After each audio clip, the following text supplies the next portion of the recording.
Kemudian riwayat kepanitiaannya dari Kak Sulhan menjadi PJ Danus dan sponsorship Kasei Pedulin dan Milad tahun 2020. Kemudian PJ Awarding Night CHT 11 tahun 2020. Kemudian menjadi ketua acara IMOT 2020. Kemudian penghargaannya nih banyak sekali ya.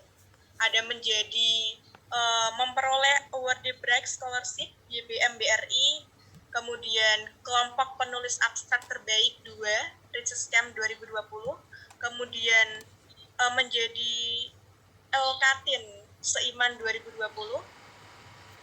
kemudian juara medali perak kategori presentasi PKM bidang kewirausahaan Timnas ke-34. Oke ya teman-teman ya, ini Kak benar-benar pemateri kita pada pagi hari ini itu benar-benar hebat ya teman-teman.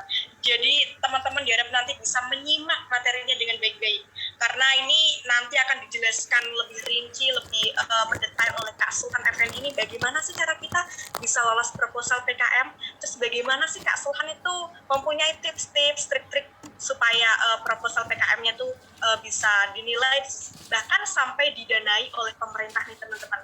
Karena kita tuh mengembangkan mengembangkan ide kita yang diperoleh dari bangku kemahasiswaan, dan kita dapat pengalaman dan juga kita dibiayai nih jutaan dari pemerintah.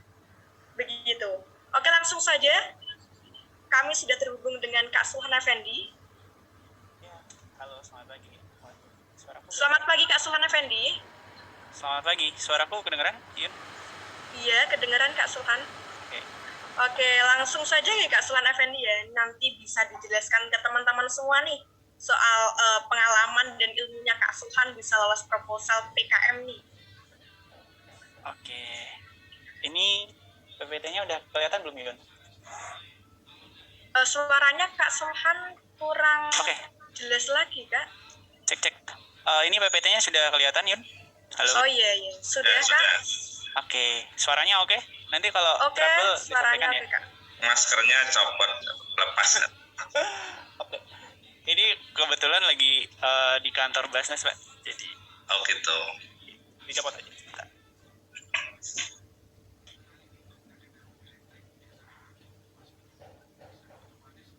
Oke Kak Sulhan. Ini PPT-nya sudah nampak ya Kak Sulhan. Untuk waktunya kami persilahkan Kak Sulhan. Oke, baik. Sebelumnya, bismillahirrahmanirrahim. Assalamualaikum warahmatullahi wabarakatuh. Selamat pagi teman-teman semuanya. Yang terhormat, jajaran pimpinan STIE PENA Semarang dan juga Sivitas Akademika STIE PENA Semarang, dan juga teman-teman semuanya peserta webinar pada pagi hari ini. Sebelumnya terima kasih banyak kepada moderator yang sudah memperkenalkan saya sebelumnya. Jadi teman-teman, diulang sebentar, saya adalah Sulhan Effendi, mahasiswa semester 6 di program studi Ekonomi Islam Fakultas Ekonomika dan Bisnis Universitas Diponegoro. Baik, teman-teman, pagi ini kita akan membahas ya, lebih tepatnya sharing ya. Teman-teman, jadi di sini nanti jangan buat jeda dan batas antara kita, anggap aja kita sebagai teman biasa gitu ya. Kita sharing-sharing di sini, apapun nanti yang akan ditanyakan, silahkan ditanyakan teman-teman, dan juga hal apapun itu yang disampaikan, mau diskusi, silahkan. Baik, kita mulai sesi kita pada pagi hari ini. Rabbi shrah li sadri wa yassir li amri wahlul 'uqdatam min lisani yafqahu qawli. Dan teman-teman, ketika nanti semisal aku kecengan pas menyampaikannya kecepatan gitu, teman-teman ingin mencatat, bisa langsung disampaikan aja ya gitu. Oke, topik kita pada pagi hari ini adalah sharing pengalaman PKM. Ingat tagline-nya, malu bertanya, jalan-jalan. Jadi teman-teman, di PKM itu adalah program kreativitas mahasiswa. Tadi ya udah disampaikan sama moderator, sebuah program yang diinisiasi oleh Kemenristek Dikti dan juga Belmawa untuk mewujudkan HOTS ya, High Organized Thinking dari mahasiswa, dan juga untuk mewujudkan yang namanya Tridharma Perguruan Tinggi. Nah, Tridharma Perguruan Tinggi itu sendiri cakup 3 ya, namanya TRI. Pendidikan dan pengajaran, penelitian dan pengembangan, serta pengabdian kepada masyarakat. Nah, 3 subpoin ini berusaha untuk dikembangkan dan juga direalisasikan oleh Kemenristek Dikti dan Belmawa melalui bidang-bidang PKM itu. Nah, nanti PKM itu banyak sekali bidangnya, tergantung dengan minat, bakat, dan juga teman-teman ahlinya di mana gitu. Jadi tidak harus di satu bidang. Ketika teman-teman merasa skill teman-teman di satu bidang, semisal di pengabdian, nanti ada PKM PM gitu, kita bahas lebih lanjut. Kemudian, nah, tahapan PKM itu biasanya ya teman-teman tergantung dari universitas ataupun perguruan tinggi yang bersangkutan. Biasanya yang pertama itu ada penyusunan proposal gitu, yang sekarang kita masih di tahap webinar ya. Nanti teman-teman setelah ini langsung menyusun proposalnya. Kemudian yang berikutnya itu biasanya ada seleksi universitas ataupun perguruan tinggi. Nah, ini tergantung ya kepada perguruan tinggi masing-masing. Semisal nanti teman-teman mengirimkan proposal dari STI Pena sampai 1000 proposal atau bahkan ratusan proposal. Nah, nanti semisal dari universitas ataupun perguruan tinggi teman-teman ingin menyeleksi kembali sebelum diserahkan ke Dikti, itu nanti baru melalui seleksi universitas atau perguruan tingginya. Nah, berikutnya itu baru seleksi oleh Dikti. Jadi teman-teman, proposal yang teman-teman buat itu hanya kata kasarnya adalah tulisan yang teman-teman tuang dalam sebuah HVS gitu kan, kemudian tersusun sebagai proposal, kemudian nanti diajukan ke Dikti. Nah, itu berisi terkait dengan program kreativitas dari teman-teman sendiri. Nah, teman-teman, proposal itu sangat berharga banget. Ketika Dikti menyetujui proposal teman-teman dan sesuai dengan anggaran yang kalian anggarkan, jadi di proposal kalian nanti terserah dikembalikan kepada kalian berapa anggaran yang kalian butuhkan untuk merealisasikan program kalian. Tapi ada batasannya, 5 juta sampai 7 juta rupiah untuk tahun ini. Jadi silakan teman-teman nanti anggarkan di dalam proposal kalian butuh apa aja, kemudian juga butuh sokongan dana di bidang apa aja, kemudian baru nanti diseleksi sama Dikti. Kalau disetujui baru dananya dicairkan. Nanti kita juga bahas seperti apa RAB-nya, apa yang nggak boleh dan seterusnya. Nah, kemudian Dikti nanti akan mengumumkan lolos pendanaan. Lolos pendanaan ini adalah proposal teman-teman yang sudah lolos seleksi administrasi dan juga seleksi RAB ataupun di proposalnya. Berikutnya nanti akan ada penilaian, singkat saja ya. Di penilaian nanti akan ada laporan kemajuan yang berisi sejauh mana teman-teman melaksanakan program ataupun proposal yang teman-teman ajukan yang telah didanai itu nanti disusun lagi dalam sebuah laporan capaiannya apa aja, apa kendalanya, kemudian apa tantangan yang teman-teman hadapi, apa output yang sudah tercapai di situ. Nah, kemudian baru menyusun laporan akhir. Laporan akhir itu adalah kesimpulan dari proposal teman-teman. Apakah dia terlaksana 100%, apakah 95%, dan seterusnya. Itu real dituang di dalam laporan akhir. Terus kemudian baru pengumuman peserta PIMNAS. Pengumuman peserta PIMNAS itu dinilai dari laporan akhir teman-teman, logbook harian, dan itu nanti akan direview lagi sama jurinya, kemudian diumumkan peserta PIMNASnya. Baru nanti pelaksanaan PIMNAS, kemudian ada luaran, sesuai dengan PKM teman-teman, kemudian kita fokus di 3 ini. Di penyusunan proposal sampai kepada seleksi Diktinya. Oke teman-teman. PKM itu ada tahun ini ada PKM 8 bidang. Tahun lalu itu cuma 5 bidang. PKM 5 bidang plus ada PKM yang nggak didanai, cuma diberikan reward oleh Kemenristek Dikti dan Belmel. Tapi di tahun ini spesial sekali ya teman-teman, ada PKM 8 bidang. Jadi PKM 8 bidang ini teman-teman berhak untuk mengajukan dana ke Dikti. Dan ketika disetujui nanti dananya itu akan dicairkan. Yang pertama PKMR ataupun riset. Riset itu adalah mengungkap sebab akibat, aksi reaksi, rancang bangun, serta perilaku. Jadi istilahnya teman-teman melakukan penelitian. Kemudian ada RE, riset eksakta, yaitu yang memuat terkait mengungkap di bidang eksakta ataupun di bidang bukan sosial humaniora, di bidang eksakta yang berbasis keilmuan di luar sosial humaniora, ataupun biasanya itu disebut sebagai anak-anak yang di bidang FMIPA dan sejenisnya. Kemudian RSH itu adalah pengamatan mendalam berbasis iptek untuk mengungkap informasi baru di bidang sosial, humaniora, dan seni. Nah, biasanya ini diambil oleh anak-anak sosum, yang tadi saintek ya, yang RE. Nah, ini dibatasi ya. RE itu hanya boleh dilakukan oleh anak-anak di bagian saintek. Kemudian RSH itu oleh anak-anak sosum atau sosial humaniora.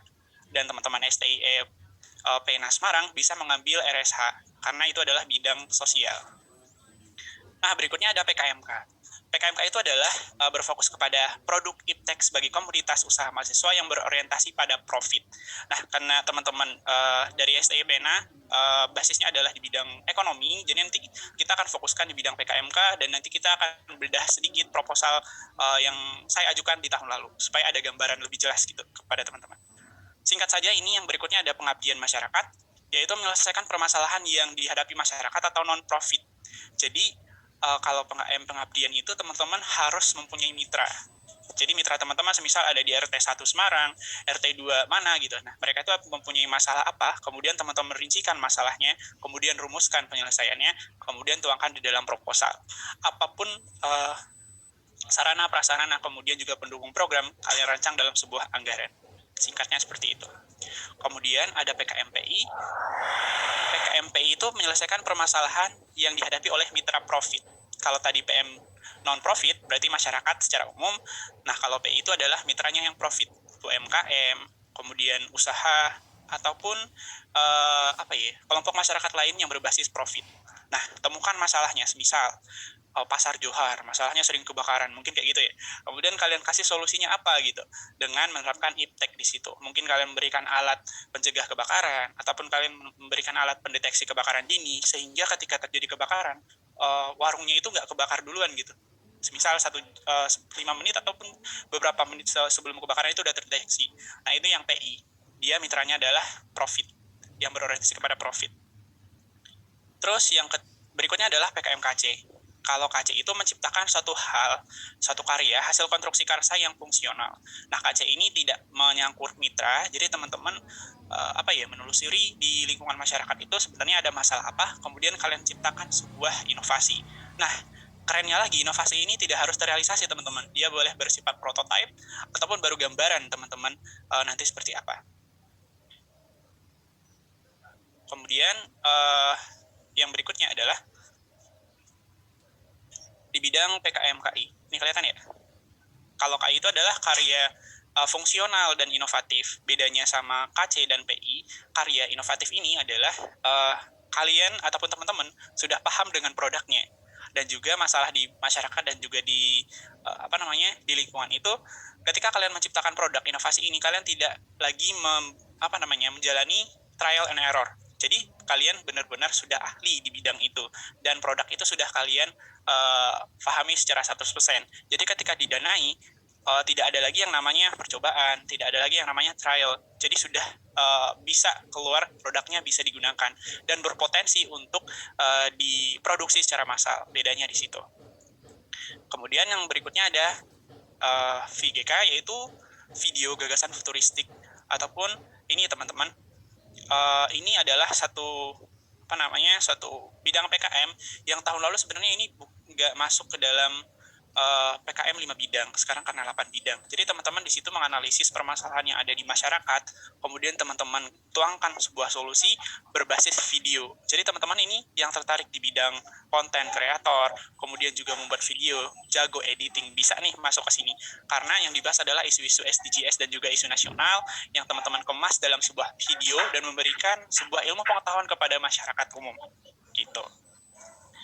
Nah, yang tidak masuk ke dalam PKM 8 bidang ada PKM AI atau artikel ilmiah, yaitu teman-teman membuat sebuah gagasan karya tulis ilmiah seperti biasa, cuman ikuti panduan yang ada di buku pedoman. Kemudian nanti disubmit, ketika artikel teman-teman itu menurut dikti lolos, kemudian akan diberikan reward. Cuman yang PKM AI ini tidak sampai ke PIMNAS, cuman dapat reward aja gitu. Kemudian ada GFT, gagasan futuristik. Futuristik ini hampir sama dengan esai, teman-teman. Jadi dia adalah karya tulis, ide teman-teman yang berupa konsep perubahan di masa depan. Jadi teman-teman tuh enak banget gitu, tinggal nulis gitu kan, analisis permasalahan di masyarakat ada apa, kemudian kalian rancanglah konsep perubahan di masa depannya itu seperti apa, dan kalian tuangkan di dalam proposal, kalian sesuaikan dengan pedoman, udah gitu toh. Terus ketika dikti merasa itu layak diberikan reward, kalian akan diberikan reward. Semudah itu, teman-teman. Nah, kita bahas terkait dengan susunan proposal yang ada di PKM bidang masing-masing. Yang pertama itu ada PKMR. Tadi itu kan PKMR ada riset, eksakta, dan juga ada di bidang sosial humaniora. Nah, kalau di PKMR itu yang pertama adalah daftar isi. Jadi teman-teman di semua proposal PKM itu tidak ada yang namanya cover. Cover itu tidak ada. Tidak ada judul kalian di atas apa, tidak ada logo universitas atau perguruan tinggi, tidak ada nama gitu. Jadi pas di halaman pertama proposal teman-teman yang muncul adalah daftar isi. Kemudian yang berikutnya adalah pendahuluan. Kalau di riset, pendahuluannya itu berisi tentang latar belakang ataupun justifikasi ilmiah teman-teman mengenai permasalahan yang kalian ungkit ataupun yang kalian bawa. Semisal nih teman-teman mengambil tambak lorok gitu kan. Tambak lorok itu ada apa toh? Sering banget banjir, sering banget gagal dan sejenisnya. Jadi latar belakang teman-teman mengangkat isu itu apa gitu. Kemudian menyebutkan urgensi kenapa si topik itu kita harus ungkap gitu. Urgensinya apa gitu. Ketika nanti teman-teman menyelesaikan penelitian itu. Kemudian yang berikutnya teman-teman sangkut pautkan dengan peneliti sebelumnya. Jadi kalian teman-teman cari tuh di jurnal ataupun di Google Scholar dan sejenisnya, udah pernah belum ada penelitian di tema ataupun topik yang teman-teman angkat. Ketika itu sudah ada, maka kalian bandingkan, kalian cari kekurangannya dan apa yang akan kalian tutupi. Jadi kira-kira seperti itu. Jadi teman-teman di situ juga memberikan gambaran ya tadi terkait dengan kekurangan dari peneliti sebelumnya itu apa gitu. Kemudian menguraikan tujuan, kemudian manfaat seperti biasa, kemudian target keluaran yang akan kalian capai nantinya. Sebentar ya.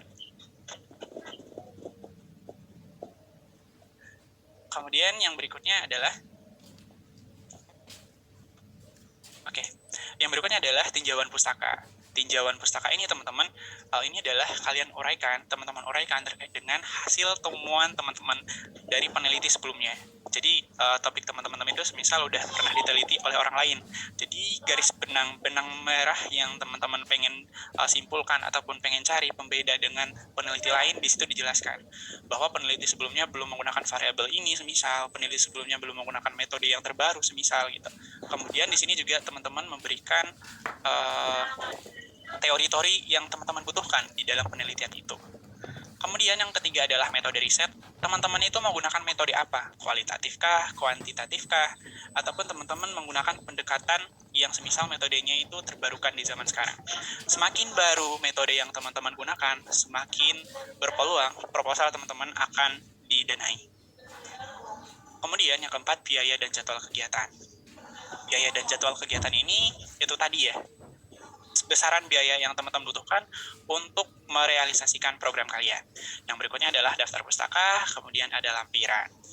Nah, yang terpenting dari semua PKM adalah kelengkapan administrasinya. Teman-teman, balik lagi ya, seleksi pertama kali di proposal teman-teman adalah kelengkapan administrasinya. Jadi ini, reviewer itu kan mereview ribuan proposal ya teman-teman. Universitas dan perguruan tinggi se-Indonesia, bayangkan semumet apa reviewer itu ketika di satu tempat duduk membuka file yang isinya ribuan proposal. Jadi yang pertama dilihat adalah kelengkapan administrasinya. Ketika ide teman-teman itu luar biasa, cemerlang banget, bahkan bisa dapat Nobel, tapi administrasinya itu tidak lengkap ya, maka itu akan di skip teman-teman sama reviewernya. Udah tinggal langsung dicoret gitu, tidak lengkap administrasinya. Kemudian yang berikutnya adalah, Mohon maaf Kak Sulhan. ya. Bicaranya Kak Sulhan terlalu cepat Kak.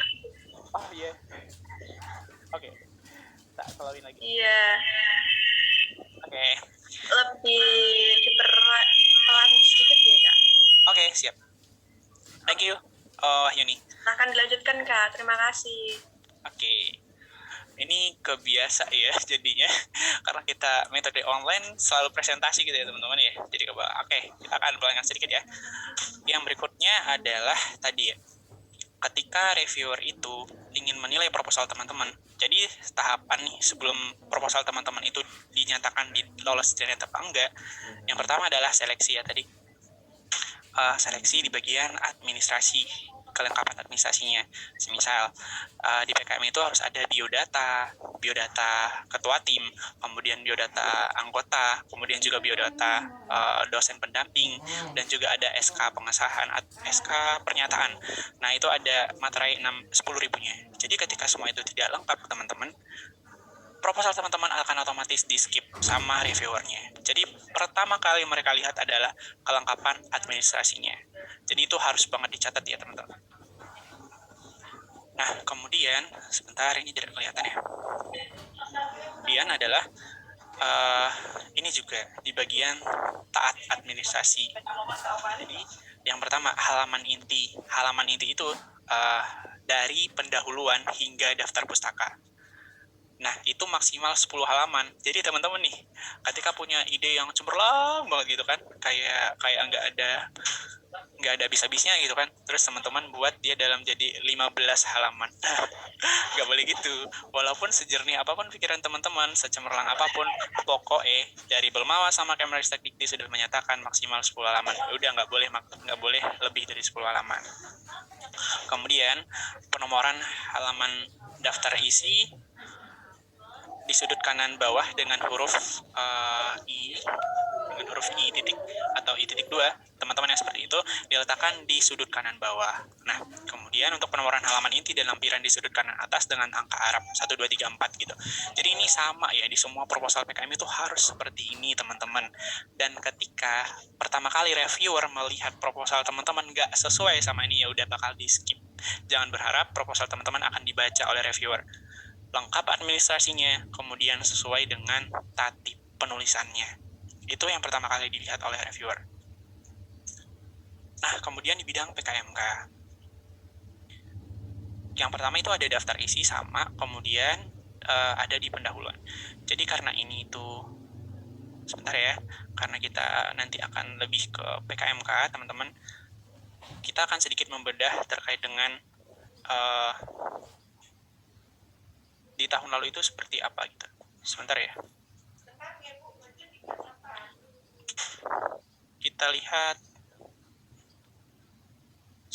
Kita lihat proposal tahun lalu yang lolos pendanaan itu seperti apa, kemudian di dalamnya itu terkait dengan apa.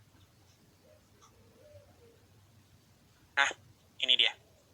Ini terlihat, Yuni? Iya, sudah terlihat, Kak. Oke. Jadi teman-teman, ini dia ya tadi. Sebenarnya semua proposal PKM itu basisnya sama, cuma nanti isinya berbeda sesuai dengan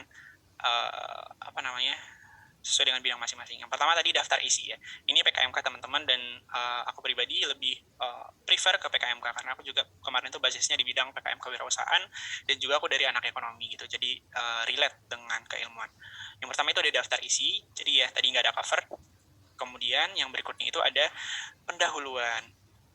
Nah, pendahuluan di PKM bidang kewirausahaan itu yang pertama kita harus mengungkit ya, permasalahan apa, kemudian hal apa yang melatar belakangi kita sehingga kita menyusun proposal itu, hal apa yang melatar belakangi kita sehingga kita akan menciptakan produk yang akan kita keluarkan gitu. Kemudian untuk metode penulisannya teman-teman, penulisannya itu harus berbasis piramida terbalik. Jadi dari atas dia itu umum, kemudian semakin mengkerucut kepada satu target yang makin rinci. Nah, waktu itu tahun lalu aku membuat gel aromaterapi dari limbah minyak jelantah, kemudian kita tambahkan essential oil yang tujuannya untuk mendukung belajar online. Nah, ketika waktu itu kita ingin membuat aromaterapi, hal pertama yang kita harus lihat adalah hal apa sih yang melatar belakangi sehingga kita mengeluarkan produk ini. Apa kondisi yang terjadi di lapangan sebenarnya. Nah, yang pertama kita bahas adalah kondisi umum di lapangan yang membuat teman-teman harus mengeluarkan produk itu. Karena kita tadi basisnya aromaterapi, maka kita yang pertama analisis dulu di masa pandemi, kemudian keluarlah SK pemerintah terkait dengan metode pembelajaran dari rumah atau online. Nah, dari pembelajaran online ini teman-teman banyak sekali pelajar yang merasakan kantuk karena sering banget di depan laptop gitu kan.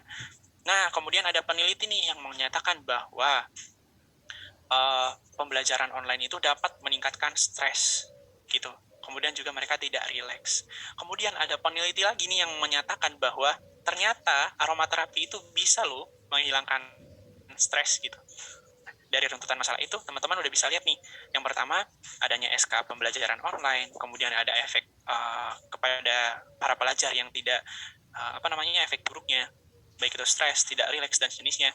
Kemudian ada peneliti yang mengatakan aromaterapi itu bisa loh jadi pengatas itu gitu. Nah, di situ kan di paragraf pertama sudah disebutkan bahwa pentingnya produk ini dikeluarkan di masa sekarang gitu.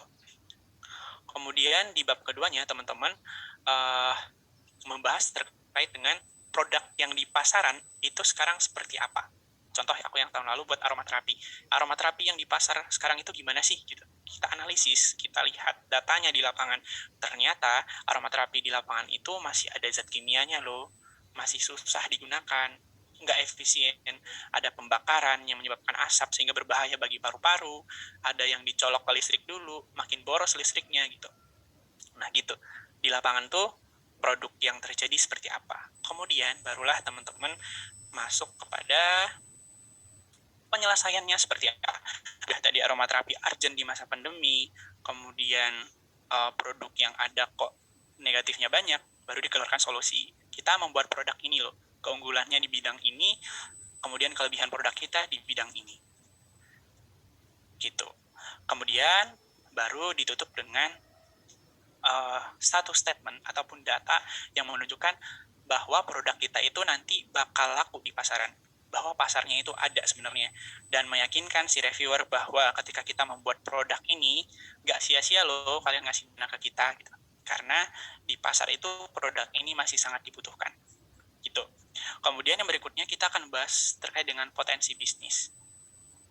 Potensi bisnis itu berarti sepotensi apa sih bisnis teman-teman itu akan berkembang, dan sepotensi apa bisnis teman-teman itu akan berjalan. Nah, di potensi ini teman-teman juga harus menjabarkan terkait dengan bagaimana penerimaan masyarakat terkait produk kalian gitu. Nah, waktu itu kan kita buat terapi ya teman-teman. Jadi dijelaskan bahwa saat sekarang orang lagi belajar online dan butuh banget yang namanya relaksasi. Orang-orang mau healing tuh nggak bisa karena ada PSBB dulu ya, ini tahun 2020 ya. Karena para pelajar itu nggak bisa keluar rumah gitu, akan beresiko ketika keluar rumah, maka solusinya diberikan relaksasi jalur alternatif. Kemudian dijabarkan pelajar itu di Indonesia seberapa banyak. Ketika teman-teman memfokuskan produk kalian, brandingnya misal di Semarang itu pelajar berapa banyak gitu. Kemudian juga pembelajaran online itu ada di sekolah-sekolah mana aja gitu. Jadi benar-benar ketika kalian mengeluarkan produk, potensinya itu akan berkembang, akan berkelanjutan gitu. Karena pasar kalian sudah ada, marketnya sudah ada gitu. Kemudian di sini juga dijelaskan bahan baku secara umum. Jadi bahan baku teman-teman dalam buat produk kan pasti adanya bahan baku ya. Karena waktu itu kita membuat aromaterapi dari limbah minyak jelantah. Jadi kita sedikit menjelaskan nih di sini. Bahan bakunya itu akankah terus berkelanjutan, ataukah nanti akan kepotong, ataukah seperti apa. Karena ketika teman-teman sudah didanai, logikanya nih ya, teman-teman sudah siap untuk berwirausaha.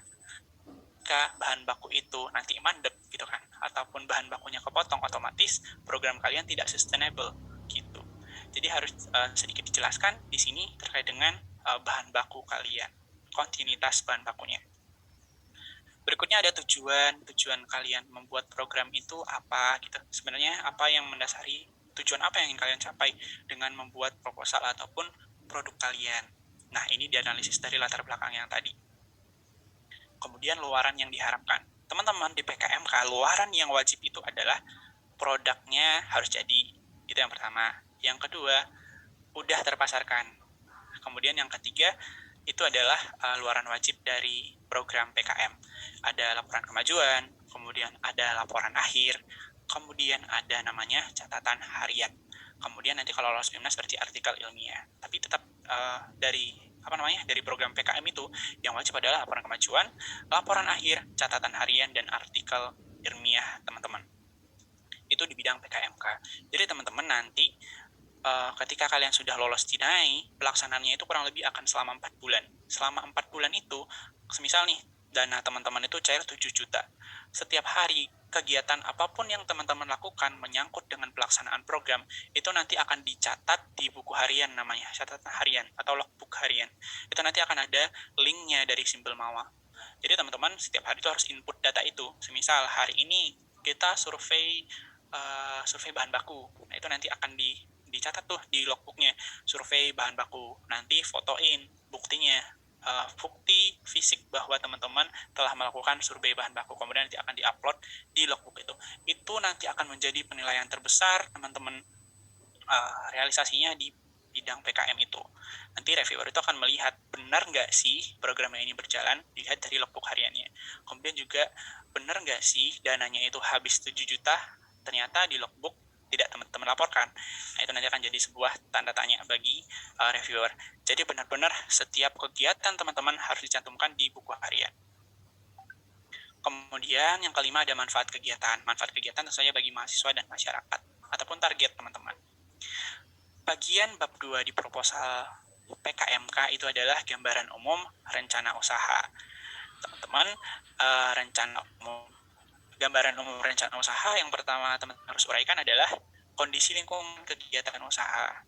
Kondisi lingkungan kegiatan usaha teman-teman itu gimana sih lingkungan usahanya, atau masyarakatnya itu menggunakan produk itu seperti apa sih di lapangan gitu. Jadi di sini lebih kepada teman-teman menganalisis penggunaan produk sejenis teman-teman itu di lingkungan kalian itu seperti apa. Apakah itu produknya masih digunakan, ataukah itu produknya sebenarnya masyarakat butuh gitu. Cuman produk yang ditawarkan yang ada saat ini ya belum sesuai dengan ekspektasi mereka gitu. Jadi nanti dijabarkan di sini lingkungan kegiatan usahanya itu seperti apa.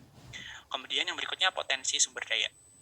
Kalau tadi di potensi bisnis teman-teman menyinggung sedikit terkait dengan bahan bakunya, maka di potensi sumber daya teman-teman harus menjelaskan, harus menguraikan secara spesifik sumber daya teman-teman nantinya, atau lebih ke bahan bakunya teman-teman nantinya sustainable-nya itu seperti apa. Kalian menggunakan cara apa untuk menjaga sustainability bahan baku kalian, kemudian supaya bahan bakunya itu tetap tersedia. Apakah kalian nanti menjalani mitra, ataukah nanti kalian akan menggunakan metode mengambil bahan baku dalam artian mengunjungi bahan baku kalian atau seperti apa, nanti dijelaskan di sini. Kemudian juga dengan data ya teman-teman, basisnya data. Ingat kita adalah PKM program kreativitas mahasiswa berbasis ilmiah. Jadi semuanya itu harus ilmiah. Kalau ada data berarti ada sitasinya, sehingga tidak disebutkan sebagai plagiasi ya, seperti itu. Nah, semisal teman-teman di Semarang nih sumber dayanya, jadi jelaskan. Misal mitra teman-teman adalah penjual gorengan, berikan datanya, penjual gorengan di Semarang itu ada berapa, gitu. Sehingga nanti ketika reviewer melihat, oh ternyata potensi sumber daya mereka ini banyak, sehingga nggak akan mungkin nih ketika permintaan terhadap produk kalian banyak, kalian kehilangan bahan baku tuh nggak mungkin, gitu. Jadi potensi sumber daya ini teman-teman menguraikan secara rinci bahan baku kalian, sustainability-nya seperti apa, dan berikan datanya yang menunjukkan bahwa bahan baku kalian itu benar-benar akan sustainability. Kemudian berikutnya peluang pasar. Nah, di sini teman-teman harus menentukan juga sebenarnya segmen yang kalian tuju itu siapa, kalangan apa, target pasar kalian itu, subjeknya siapa sih yang kalian target sebenarnya. Kemudian vision itu lebih ke misi kalian ataupun visi teman-teman ketika mengeluarkan produk itu nanti pengen gimana sih sebenarnya gitu. Jadi di segmenting itu adalah target teman-teman secara umum. Misal target umum teman-teman itu adalah penduduk kota Semarang, terus targetnya pelajar. Positioningnya misal kami pengen jadi leader produk ini gitu kan, dengan keunggulan ini itu segala macam. Itu lebih ke visi teman-teman. Berikutnya di bab 2 ada yang namanya market size. Market size itu adalah analisis teman-teman seluas apa market ataupun pasar teman-teman. Sebenarnya volume pasar kalian itu segimana banyaknya. Misalnya target teman-teman itu pelajar ya tadi. Target teman-teman itu pelajar, berarti teman-teman harus menyertakan data pelajar di kota Semarang itu ada berapa, disebutkan. Kemudian dicari tuh datanya, penggunaan produk sejenis teman-teman setiap tahunnya itu berapa gitu. Jadi dengan anggapan ketika teman-teman memberikan ataupun menggambarkan market size pasar kalian gitu kan, jadi nanti akan ada space, oh ternyata di kota Semarang itu ada sekian juta pelajar, setiap tahun itu mereka mengonsumsi produk ini sekitar 2 juta produk misal, berarti ada peluang banget teman-teman akan mengisi peluang pasar itu, karena keterbutuhan terhadap produk dan juga pangsa pasar kalian itu sangat besar gitu. Jadi nanti akan kembali meyakinkan si reviewer bahwa produk kalian akan benar-benar berjalan nantinya, tidak hanya sekedar diberikan pendanaan terus tidak berjalan gitu. Terus ini yang paling penting satu lagi teman-teman, analisis pesaing. Jadi teman-teman di sini juga harus melakukan analisis terhadap produk sejenis kompetitor teman-teman. Jadi semisal kalau waktu itu kita membuat aromaterapi, kita menganalisis aromaterapi yang paling laku di pasar itu sekarang apa sih gitu.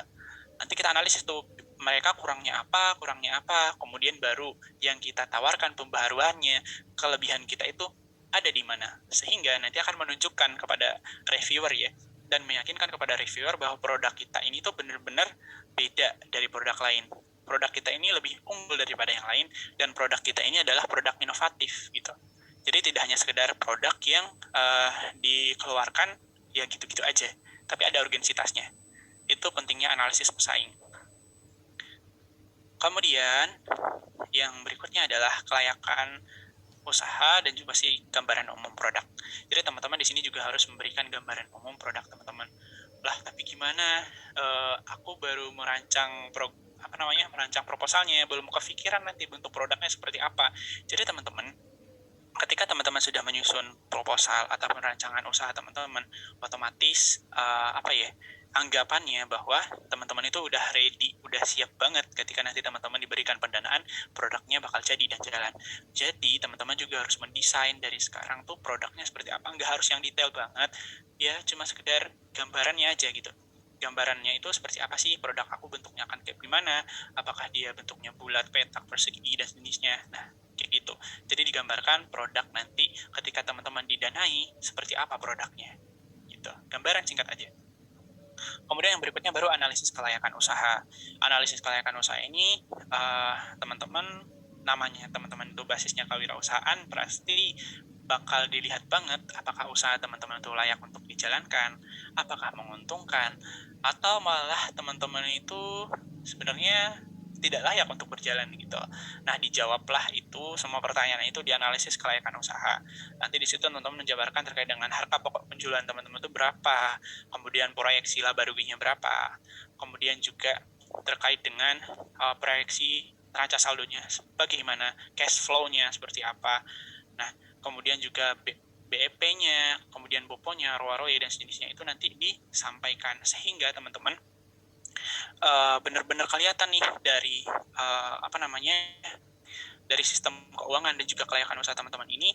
Kembali lagi tadi ya, meyakinkan kepada reviewer bahwa ketika mereka memberikan pendanaan kepada teman-teman bakal berjalan usahanya gitu. Jadi itu misal teman-teman ini lebih ke arah apa ya, meyakinkan investor lah bahasanya ya, meyakinkan investor untuk menginvestasikan uangnya, bahasanya gitu ya, menginvestasikan uangnya kepada teman-teman untuk menjalankan sebuah usaha gitu. Jadi anggap aja sekarang tuh Belmawa sama Kemenristek-Dikti adalah investor teman-teman gitu. Anggapannya seperti itu. Kalau di bidang PKM kewirausahaan. Nah, berikutnya adalah metode pelaksanaan. Metode pelaksanaan ini juga teman-teman sangat penting. Apakah nanti di pelaksanaannya di lapangan teman-teman, misalnya saya bikin tim, ada yang di Semarang, ada yang misal nih, ada yang di Semarang, ada yang di Sumatera, kemudian ada yang di Kalimantan gitu kan. Nanti produksi kalian itu akan seperti apa gitu. Apakah produksi kalian online kah, atau offline kah, atau dengan perpaduan offline online gitu kan. Ada yang basisnya kalian misal tempat untuk memproduksi produknya itu di Semarang, kemudian ada yang di Semarang, kemudian ada yang melakukan secara virtual dan sejenisnya gitu. Nanti itu disampaikan secara rinci, teman-teman itu memproduksinya akankah online atau offline, atau aktivitasnya seperti apa, kemudian prosedur kerjanya seperti apa, ya kurang lebih teman-teman sampaikan di sini terkait dengan pembuatan produk teman-teman secara singkatnya seperti apa. Berikutnya adalah strategi pemasaran teman-teman. Strategi pemasaran teman-teman itu seperti apa sih gitu. Jadi teman-teman, ketika kalian menyusun program kreativitas mahasiswa bidang kewirausahaan, usahakan strategi pemasaran kalian itu nggak sama seperti strategi pemasaran yang dilakukan oleh orang-orang sekarang, ataupun kebanyakan oleh perusahaan. Kalian membuat akun media sosial itu kayaknya udah biasa banget gitu. Tapi ketika sama-sama teman-teman membuat akun media sosial, tapi nanti metode pemasarannya semisal dengan memberikan iklan di Instagram, kemudian juga semisal menyewa orang-orang yang influencer, ataupun semisal nih teman-teman iklankan di TikTok sama emak-emak siapa itu yang selalu reviewer produknya, gitu kan. Berarti ada sisi kreatif teman-teman di situ yang membedakan pemasaran teman-teman dengan pemasaran produk lain. Semakin kreatif strategi pemasaran teman-teman, akan semakin tertarik juga dewan juri untuk membaca proposal kalian. Nah, kemudian yang terakhir adalah ini dia, biaya dan jadwal kegiatan. Nah, anggaran biaya untuk tahun ini teman-teman itu cuma boleh kisaran 5 juta rupiah sampai 7 juta rupiah. Bolehnya segitu doang. Nanti kita bahas lebih lanjut ya. Nanti ada anggaran yang nggak boleh dianggarkan. Kemudian ada jadwal kegiatan. Di jadwal kegiatan itu teman-teman menjelaskan secara rinci ya kegiatan jenis kegiatan yang akan kalian lakukan selama pelaksanaan program itu apa aja secara umum, tapi ya secara umum. Kemudian pelaksanaannya itu di bulan-bulan apa aja, penanggung jawabnya siapa, singkatnya kayak gitu doang. Kemudian daftar pustaka ya biasa, daftar biasa, tapi disesuaikan ya dengan pedomannya, apakah dia menggunakan Harvard style ataupun seperti apa, dan berikutnya seperti itu. Itu ya mungkin untuk yang PKMK. Kita kembali ke PPT-nya. Mungkin sampai di sini tadi kecepatan nggak, Yun? Atau udah oke? Atau gimana? Iya Kak Sulhan, lumayan kecepatannya tadi. Ini materi dari Kak Sulhan sudah selesai Kak atau gimana Kak? Belum. Oke teman-teman, ini kita... Gimana Kak Sulhan? Halo, cek suaraku masuk? Halo? Halo, iya Kak Sulhan. Oke, kedengeran? Iya, kedengeran Kak. Oke, next kita lanjut ya. Oke Kak, siap. Tadi ini di bagian PKM PM ya, pengabdian, terus juga PKM PI, ini sekilas aja ya teman-teman. PI ataupun penelitian ilmiah tadi, ini dia susunannya, yaitu ada daftar isti, pendahuluan, tinjauan pustaka, metode pelaksanaan, biaya kegiatan, daftar pustaka dalam lampiran. Nah, di PI itu bedanya sama di bidang yang lain. Di bidang pendahuluannya itu, ataupun di latar belakang ya, di bidang pendahuluannya itu, dia menjelaskan tentang identitas mitranya. Identitas mitranya itu secara rinci gitu ya, namanya siapa, nama perusahaannya apa, kemudian juga tempatnya gimana, lokasi dan segala macamnya gitu. Kemudian juga di situ digambarkan terkait dengan masalah apa sih yang dihadapin gitu, dan juga solusi yang teman-teman tawarkan. Untuk tinjauan pustaka sama dengan yang lain, kemudian juga metode sama, biaya kegiatan dan seterusnya juga sama. Kemudian ini juga berlaku untuk semua proposal, kelengkapan administrasi dan juga terkait dengan tertib administrasi di bagian sistematika penulisannya. Kemudian ada PKM KC. KC ini teman-teman, ini adalah untuk bidang ilmu eksakta ya. Kita skip aja. Kita fokus ke PKM teman-teman. Ini juga Kak ini fokus kepada teman-teman yang berasal dari Saintek. KC juga berasal dari teman-teman Saintek. Nah, video ini teman-teman, ini adalah lintas ilmu bebas ya. Nggak harus menyangkut terkait dengan jurusannya apa, kemudian fakultasnya apa, bidang ilmunya apa. Yang jelas di sini teman-teman menganalisis permasalahan di lingkungan masyarakat, kemudian menuangkannya dalam bentuk video. Apa sih isinya? Proposalnya yang pertama ada daftar isi, kayak tadi, kemudian ada bab 1 di bidang pendahuluan. Nah, di bidang pendahuluan ini teman-teman menjabarkan terkait dengan isu yang diangkat. Kalian itu mengangkat isu apa? Misal nih, kalian mengangkat isu terkait dengan kelangkaan minyak goreng gitu kan. Jadi teman-teman di situ memberikan data gitu. Apa sih penyebab kelangkaan minyak goreng? Kenapa langka? Harganya sekarang gimana gitu. Jadi teman-teman di situ menjelaskan spesifik isu yang kalian angkat apa. Kemudian fakta di lapangannya seperti apa? Benarkah dia langka sampai harganya naik gitu. Nah, itu harus ada datanya dan juga harus ada sumbernya. Kemudian berikutnya, tujuan teman-teman buat konten itu untuk apa? Jadi semisal nih teman-teman tadi tertarik dengan isu minyak jelantah sih, minyak makan, minyak goreng gitu. Jadi nanti juga di bab 1 itu dijelaskan teman-teman membuat video itu tujuannya untuk apa? Misal untuk mengedukasi masyarakat bahwa walaupun minyak itu langka, bisa loh kita menanak nasi dengan cara direbus yang gitu-gitu. Ya terserah teman-teman tujuannya untuk apa gitu untuk buat video itu. Kemudian juga berikutnya adalah logika ilmiah dalam konten. Ini juga sangat penting ya teman-teman. Ketika teman-teman itu membuat video yang berbasis gagasan, jadi juga harus realistis gitu, harus diterima akal. Jadi teman-teman tuh merancang, misal nih ada permasalahan minyak goreng, sehingga teman-teman membuat sebuah inovasi minyak goreng itu bisa dibuat dari batu gitu kan. Itu kan agak sedikit gak masuk akal ya. Jadi pas dibuat video dan solusi yang teman-teman tawarkan juga harus realistis dan masuk akal gitu. Berikutnya adalah skenario konten. Ya biasa teman-teman di sini akan menjadi kayak sutradaranya gitu lah.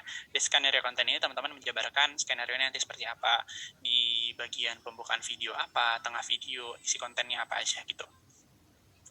Berikutnya ada tahapan pelaksanaan. Di sini juga teman-teman jelaskan tahapan pelaksanaan yang pertama mungkin mendesain isi videonya apa, kemudian yang kedua mencari data, ketiga tag video dan jenisnya. Pokoknya di sini jelaskan secara rinci pelaksanaannya itu sampai videonya jadi di-upload di YouTube itu seperti apa. Nah, berikutnya biaya dan jadwal kegiatan, biaya apa aja yang teman-teman butuhkan, kemudian yang terakhir baru daftar pustaka dan lampiran. Sama proposal, kelengkapan administrasi dan juga tertib di bidang penulisannya. Nah, kemudian yang berikutnya ada gagasan futuristik ya. Futuristik itu tadi hampir sama dengan esai, bedanya teman-teman tuangkan dalam proposal yang ada sistematikanya. Ada daftar isinya, pendahuluannya, gagasannya, simpulannya, daftar pustaka lampiran. Sama dengan esai, cuman teman-teman menyusunnya dalam bidang proposal yang tadi. Sama seperti PKM yang lain. Kemudian ada artikel ilmiah. Ini adalah bidang PKM yang menurut aku paling mudah ya. Teman-teman cuma bisa menyusun artikel ilmiah, kemudian nanti disesuaikan sama proposal basis PKM. Ketika nanti dari Dikti dan Belmawa dan dari reviewer itu menyatakan teman-teman lolos, nanti kan teman-teman dikasih reward. Kalau nggak salah itu sebesar 2.500.000 gitu. Jadi teman-teman cuma nulis artikel, kemudian submit, terus dinyatakan lolos, dikasih uang 2,5 juta. Enak banget gitu. Nah, semua proposal PKM itu ya, baik itu PKMK, PKM RSH, PKM FGK, dan sejenisnya, itu formatnya sama. Times New Roman ukuran 12, teks paragraf dengan spasi 1,15, rata kiri kanan, kertas A4. Berlaku untuk semua PKM, nggak boleh nggak sesuai dengan ini. Nah, udah teman-teman, mungkin itu materi yang sedikit serius gitu ya. Sekarang aku akan sedikit bercerita teman-teman, kenapa sih aku dulu ikut PKM gitu. Apa aku dulu pas lahir gitu, atau enggak pas ke Undip itu langsung anak yang PKM-an terus, enggak juga teman-teman. Yang pertama, dulu aku pas ke Undip ya, aku dari Sumatera ya teman-teman. Aku dari Sumatera, kemudian berkeinginan aku tuh nggak mau kuliah ataupun belajar di sini-sini terus gitu kan. Menurut aku pendidikan di Sumatera itu masih lebih mapan lah, masih lebih layak lah di pendidikan di Jawa gitu daripada di Sumatera. Kemudian aku memutuskan untuk daftar di Universitas Diponegoro. Yang setelah aku riset, oh ini segala macam gitu. Tapi pas di kuliah teman-teman, kenapa dua universitas ini yang selalu disebut gitu unggul di Indonesia? Kayak menggerutu aja gitu di hati kita. Kenapa sih gitu kan? Kita sama-sama mahasiswa gitu, kita sama-sama belajar. Kok yang selalu disebut-sebut tuh yang dua universitas ini doang gitu. Jadi teman-teman juga ya, jangan pernah merasa minder dimanapun tempat kita belajar. Selagi teman-teman itu belajar, ya sama aja posisinya. Mahasiswa di seluruh Indonesia itu sama teman-teman. Nggak ada yang, oh kamu unggul, kamu di sini itu nggak ada. Yang mempengaruhi itu semua adalah diri kita sendiri gitu. Dan waktu aku di Universitas Diponegoro, kemudian juga di Semarang, kuliahnya udah di Jawa, aku udah jauh-jauh loh ke Sumatera gitu, dari Sumatera ke Jawa, kok ini doang yang disebut gitu. Nah dari situ aku merasakan bahwa aku harus membuktikan bahwa semua universitas itu sama, dan potensi anak itu tidak tergantung di mana dia kuliah, tapi tergantung siapa dia dan seberapa besar kemauannya. Dari situ aku menanamkan dalam diriku pribadi, pokoknya aku harus ada kesempatan bertemu sama dua anak dari univ ini, dan aku harus unggul dari mereka. Itu yang menjadi alasan aku pertama. Masih yang kedua teman-teman, mungkin kalian pikir kayaknya Kasulan itu nilainya A terus D, IP-nya 4.0 semua gitu. Enggak juga gitu. Jadi teman-teman, setiap manusia itu pasti punya kekurangan, pasti punya kelebihan. Yang bisa menilai diri kita dan menganalisis diri kita adalah diri kita sendiri. Jadi teman-teman tanya kepada diri kita, aku tuh kelebihan kekurangannya bidang mana? Kalau aku kurang di sini, aku harus melengkapi atau harus menutupi kelebihan yang lain, sehingga aku ada branding diriku sendiri gitu. Nah waktu itu teman-teman, aku dari Sumatera, kemudian juga waktu itu aku bukan anak yang basis ekonomi, tapi masuk ekonomi sehingga aku dapat nilai C waktu itu kayak kalau nggak salah 2. Nah dari situ aku beranggapan kayaknya aku nggak bisa nih terus bergelut di bidang akademik. Nanti kalau aku terus berfokus diri di bidang akademik, tapi teman-teman jangan anggap kita harus menyelesaikan akademik ya. Tapi aku merasa bahwa aku nggak bisa jadi anak yang akademik banget. Aku nggak bisa unggul di antara teman-temanku di bidang akademik. Jadi aku harus cari kegiatan lain ataupun bidang lain yang aku bisa unggul di sana gitu. Jadi aku salah satu alasannya adalah di bidang PKM. Berikutnya adalah personal branding diri teman-teman. Teman-teman itu udah jadi mahasiswa dengan privilege yang sangat luar biasa teman-teman. Ketika teman-teman itu menyandang gelar mahasiswa, berkesempatan untuk ikut PKM, banyak sekali lomba, banyak sekali beasiswa, banyak hal lain yang nggak didapatkan teman-teman kita yang tidak menyandang gelar ataupun status mahasiswa. Dan itu semuanya tidak dilihat teman-teman itu dari kampus mana, nggak ada dilihat itu teman-teman. Itu tergantung teman-teman sendiri gitu kan. Mau nulis apa enggak, mau nyusun apa enggak, nanti reviewer itu nggak akan lihat teman-teman. Oh ini proposalnya anak Undip, oh ini proposalnya anak UI, ini proposalnya anak STIE gitu kan. Nggak akan dilihat, yang akan dilihat itu adalah teman-teman sesuai nggak bikin pedomannya, teman-teman menarik nggak idenya, yang dilihat tuh itu. Nah di personal branding ini apa ya? Aku udah kuliah misal 8 semester, masa aku nggak mau dikenal sebagai siapa gitu, aku hanya mau jadi mahasiswa kupu-kupu, nggak gitu. Nah, kita harus menemukan jati diri kita dan personal branding kita, pengen dikenal orang itu seperti orang yang seperti apa sih gitu. Eman-eman loh gitu. Teman-teman tuh udah kuliah, bayar UKT gitu kan, bayar uang kuliah, bayar semesteran, tapi nggak dikenal sebagai siapa-siapa gitu. Sangat eman-eman sekali. Terus berikutnya adalah, waktu itu di bidang PKM, kita lihat ke belakang teman-teman. Aku dulu masuk kuliah tuh pengen jadi seperti apa, kemudian kalau di bidang PKM berarti ya, lihat teman-teman, PKM tahun lalu itu seperti apa. Di YouTube itu banyak teman-teman. Di YouTube itu selalu dimasukkan ke YouTube oleh Kemenristek Dikti dan juga Belmawa. Teman-teman lihat ide-ide tahun lalu yang lolos itu seperti apa, kemudian topik-topik yang diangkat di PIMNAS itu dulu seperti apa, komentar-komentar juri di dalam ruangan itu seperti apa. Ya butuh effort sih teman-teman, tapi di situ teman-teman akan menemukan sebuah cahaya yang sangat terang ya menurut aku. Jadi di situ nanti akan ada ilmu yang semisal teman-teman tidak flashback ke PKM tahun lalu, nggak akan teman-teman dapatkan gitu. Semisal kalau waktu itu aku PKM tahun 2021 ya aku ikutnya. Jadi aku lihat PKM 2020 kemarin itu hebatnya itu di mana, hot topic yang mereka angkat itu gimana, dan saran-saran dari juri tahun lalu untuk PKM tahun berikutnya itu seperti apa. Jadi teman-teman harus rajin, harus lihat gitu terkait dengan saran-saran juri di itu di YouTube itu banyak banget, teman-teman bisa lihat sendiri nanti. Terus ini dia, ini es campur ya, jadi lapar. Nah, PKM itu adalah tim teman-teman, not personal gitu kan, tidak sendiri. Teman-teman itu adalah tim, karena di PKM itu mewajibkan tim dan ada batasan timnya. Jadi, ketika teman-teman sudah punya ide, hal pertama yang harus teman-teman cari adalah orang-orang yang akan kalian jadikan tim, dan kenali yang teman-teman butuhkan. Semisal siapa tadi, Yuni ya, Yuni semisal mau nyusun proposal nih, tapi Yuni itu cuma jago di nulis, Yuni itu nggak bisa desain semisal ya, nggak jago desain. Kemudian juga Yuni itu anaknya, aku tuh masih suka pengen diingetin gitu ketika aku menyusun proposal, kadang aku suka lupa. Jadi kamu butuh orang yang rajin banget ngingetin kamu. Nah, yang tahu semua itu adalah teman-teman sendiri, komposisinya itu yang tahu teman-teman. Dan jadikanlah teman-teman ataupun berbagai macam orang yang akan mendukung program kalian ataupun proposal kalian gitu. Dan itu sangat penting karena keberjalanan proposal teman-teman nantinya bergantung ke tim kalian, bukan ke personal diri kalian ya, tapi ke tim. Berikutnya adalah ide. Biarkan ide itu mengalir segila-gilanya. Jadi teman-teman jangan insecure gitu kan, kak idenya kayaknya nggak bagus deh gitu, tulis aja dulu gitu. Jadi kadang-kadang ya, yang menurut kita nggak masuk akal, menurut kita nggak masuk logika, menurut juri sangat luar biasa, itu kita nggak tahu. Jadi dari ide dari siapapun, tadi ketika teman-teman sudah membuat tim, dirumbukan gitu, dan terimalah masukan dari siapapun, sehingga baru nanti kalian menyusun proposal itu secara detail gitu. Next, ini kita bahas terkait dengan kesalahan-kesalahan umum yang dilakukan biasanya mahasiswa di penyusunan proposal PKM. Yang pertama itu adalah judul atau topik yang diangkat. Teman-teman, Karena di tahun 2022 teman-teman harus analisis dulu. Di tahun 2022 itu hot topiknya apa sih? Kalau misal teman-teman mau bikin produk di tahun 2020, produk yang paling dibutuhkan masyarakat itu apa? Gitu. Jadi ketika teman-teman semakin relate dengan keadaan sekarang, semakin besar kemungkinannya teman-teman akan lolos di bidang proposal itu.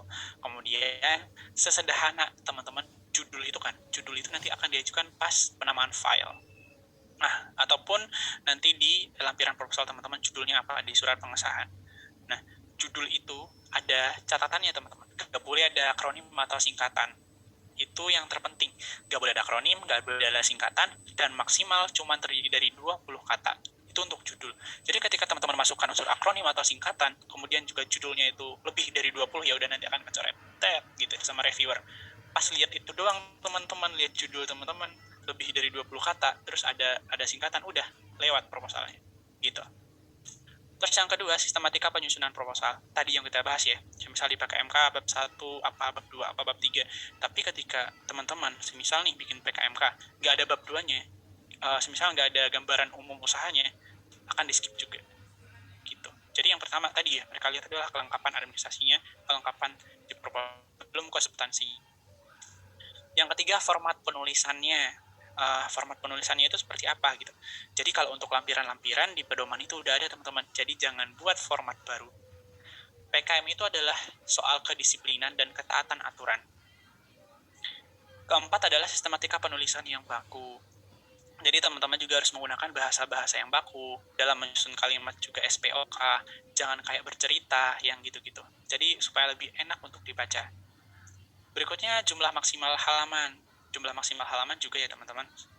Jadi di setiap proposal itu juga ada maksimal halamannya. Biasanya tuh kalau bidang PKMK 8 bidang itu maksimal halaman 10 untuk halaman inti dari pendahuluan sampai daftar pustaka. Kalau untuk AI dan juga GFK itu maksimal 15, minimal 8 halaman. Itu dari pendahuluan sampai ke daftar isi. Gitu. Terus identitas proposal juga harus jelas, teman-teman. Nanti pas teman-teman submit proposal itu ada identitasnya, apakah kalian PKMK, PKMPM, PKMKI, dan sejenisnya. Jadi teman-teman sesimpel ya, sederhana itu banget. Semisal nih, kayak udah pengen gercep banget, pengen submit mas, takut telat gitu. Pengen nulis PKMK, kok ketulis PKMKC, ya udah lewat gitu. Ketika mereka buka, oh filenya PKMKC, buka, oh ternyata PKMK, dicoret dah tuh, nggak akan dibaca gitu, nggak akan lolos. Jadi harus benar-benar teliti sekali. Kemudian tanggal juga harus disamakan teman-teman. Di tanggal itu ada beberapa tanggal ya. Ada biodata teman-teman, semisal nih bikin tim 5, kemudian ada dosbing sama surat pengesahan. Itu kan ada tanggalnya semua tuh, di bawah sebelum tanda tangan itu ada 7. Itu harus sama semua tanggalnya, nggak boleh beda. Kemudian juga harus pokoknya harus sama. Jadi ketika ada beda tanggal, asumsinya ya kalian nggak akan kalian nggak berkoordinasi. Dan ketika tanggalnya tidak sama, tadi ya dicoret lah, proposalnya tidak akan dibaca dan tidak lolos. Berikutnya identitas tim juga harus lengkap, teman-teman. NIM-nya udah sesuai apa belum, namanya, tanggal lahirnya, emailnya, dan sejenisnya. Kemudian identitas dosbing juga. Nah, ini salah satunya di tahun ini bedanya, semua tanda tangan harus tanda tangan basah, teman-teman. Gak boleh tempelan. Jadi nanti ketika teman-teman terdeteksi itu adalah tanda tangan tempelan, ya sudah, gitu. Karena di pedoman itu mengatakan dia harus tanda tangan basah. Terus berikutnya kerapian dalam penyusunan. Nah, ketika kita melampirkan biodata diri dan juga identitas dosbing dan jenisnya, itu kan itu dilampirkan ya, di scan gitu kan, karena tadi tanda tangan basah. Jadi harus dibuat serapi mungkin gitu. Jangan semisal fotonya burem gitu kan, butek gitu, nggak kelihatan. Jadi harus rapi dalam penyusunan, sehingga akan memperlihatkan keseriusan teman-teman dalam menyusun proposal itu. Berikutnya nama file yang tadi aku sebutkan. Terus yang berikutnya ada RAB yang nggak boleh dianggarkan. Semua proposal itu kecuali AI dan juga GFK semuanya harus ada rancangan biaya apa yang teman-teman butuhkan. Sebentar.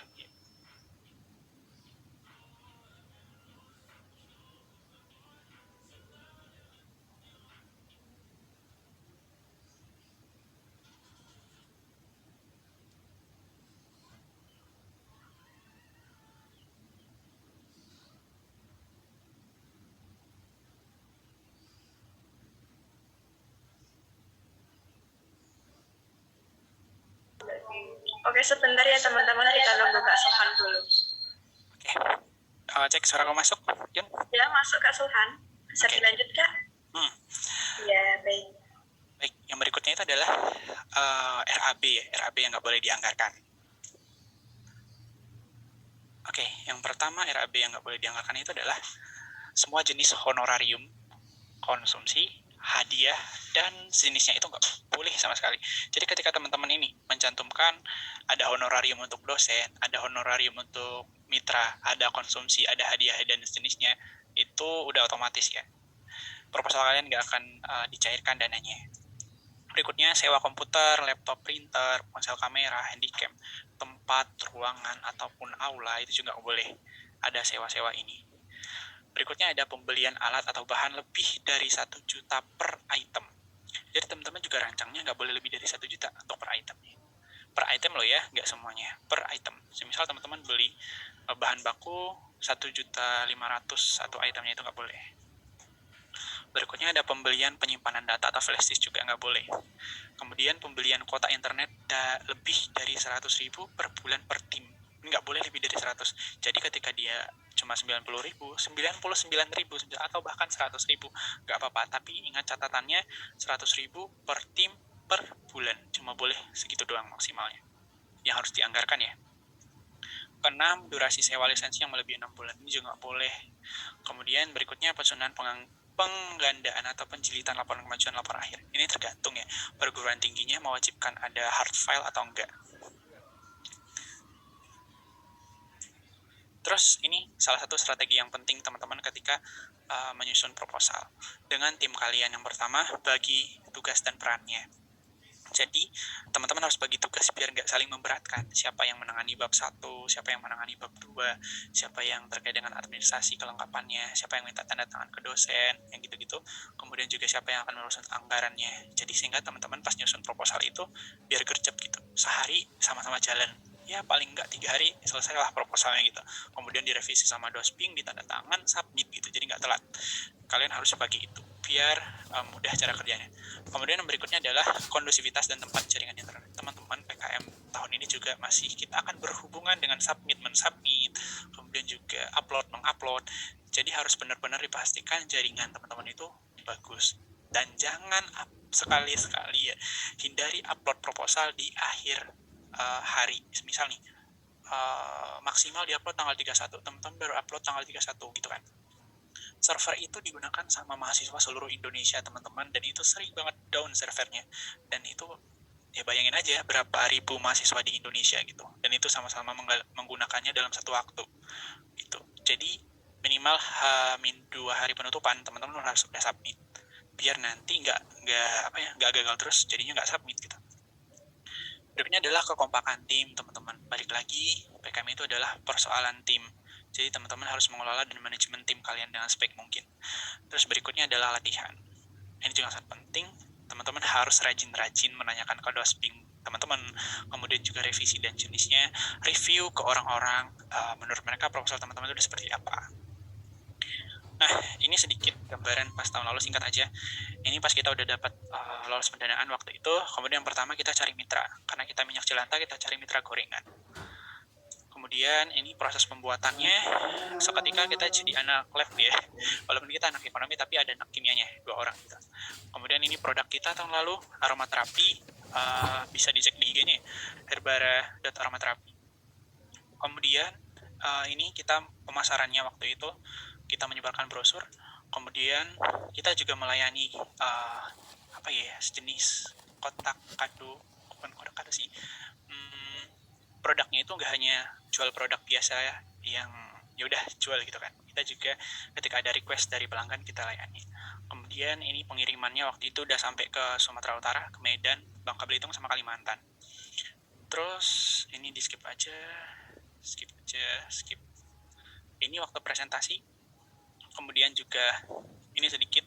Jadi teman-teman nanti ini ketika teman-teman punya tim, kalian akan bersama sekitar ya lama banget deh. Ketika teman-teman lolos pendanaan sampai PIMNAS itu sekitar 7-8 bulanan. Terus ini lebih ke arah nanti privilege teman-teman dapat apa gitu. Nah, ini mungkin materi kita terakhir ya. Maaf banget kalau lama. Kalau misal dirasa cukup nanti disampaikan aja ya, Yun. Jadi teman-teman, yang teman-teman harus tanamkan yang pertama adalah semua manusia itu sama dan setara, teman-teman. Kita tuh lahir, ya sama-sama lahir dari kecil, dari gede gitu kan. Semua fase itu kita lalui sama-sama. Teman-teman juga masuk perguruan tinggi, ya sama, kita juga masuk perguruan tinggi, sama-sama belajar, ada mata kuliahnya. So, nggak ada pembeda teman-teman sama orang lain gitu kan, sama mahasiswa-mahasiswa lain. Kita itu sama-sama punya kepala, kita sama-sama punya tangan. Jadi teman-teman, nggak ada unsur yang menjadikan alasan teman-teman kayaknya nggak bisa soalnya kita beda.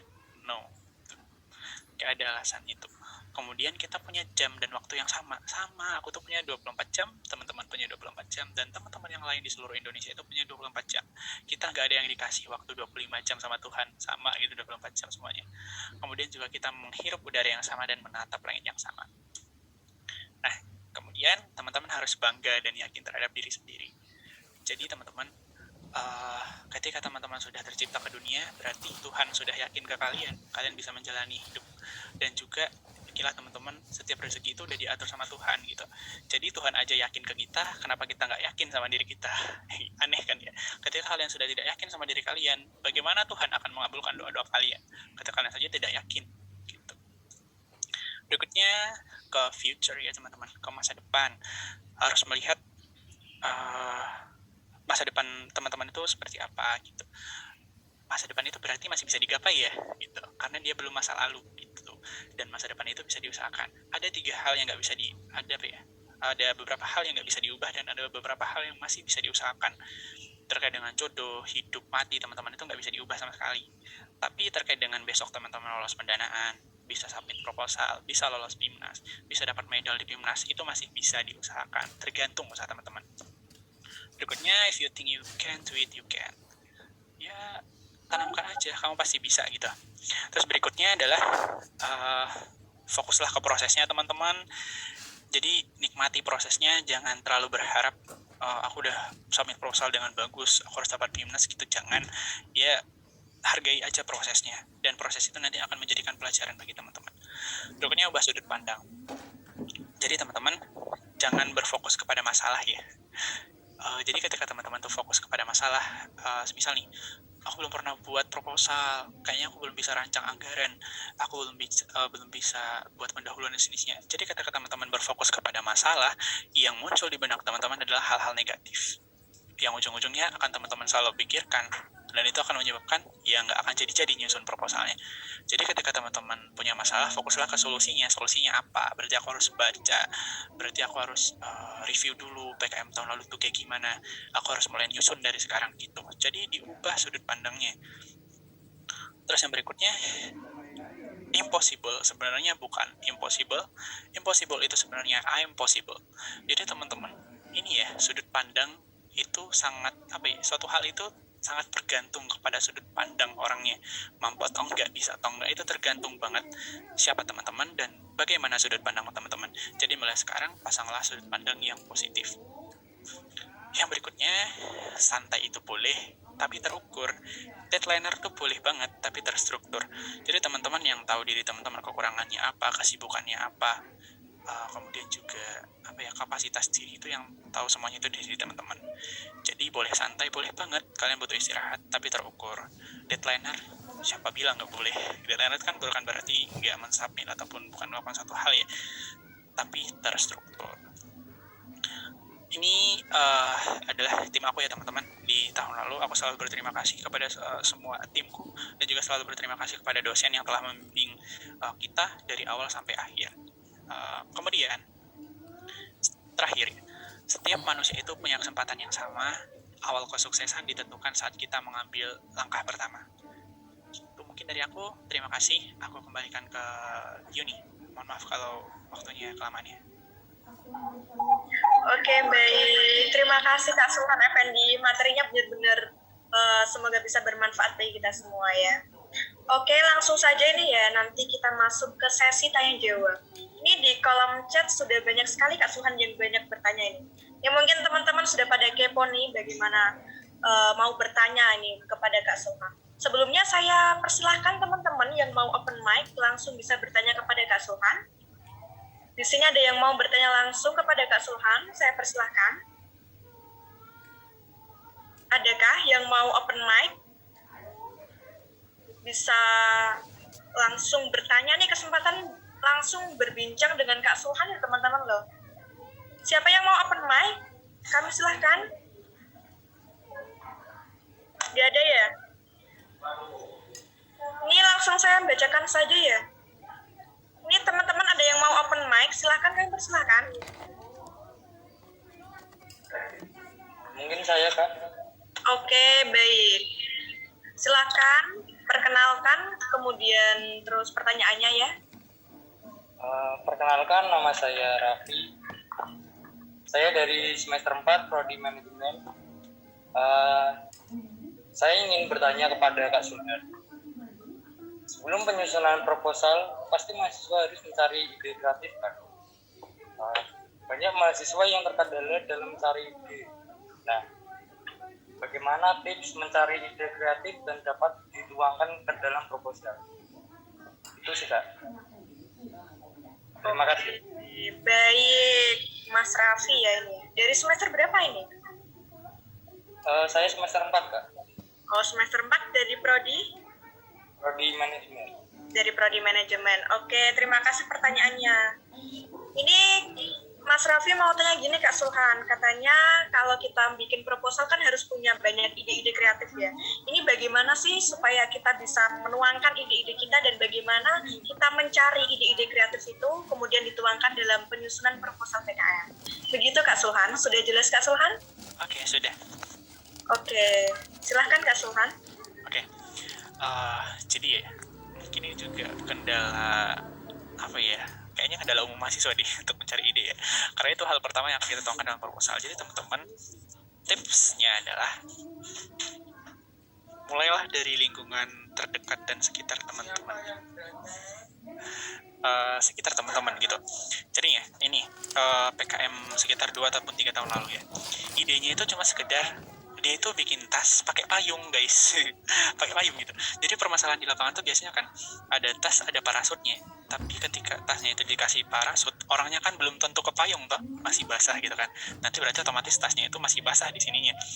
Ketika dia pakai payung berarti kan ribet, dia harus megang dulu, terus juga di sisi lain dia harus memberikan mantel ke tasnya.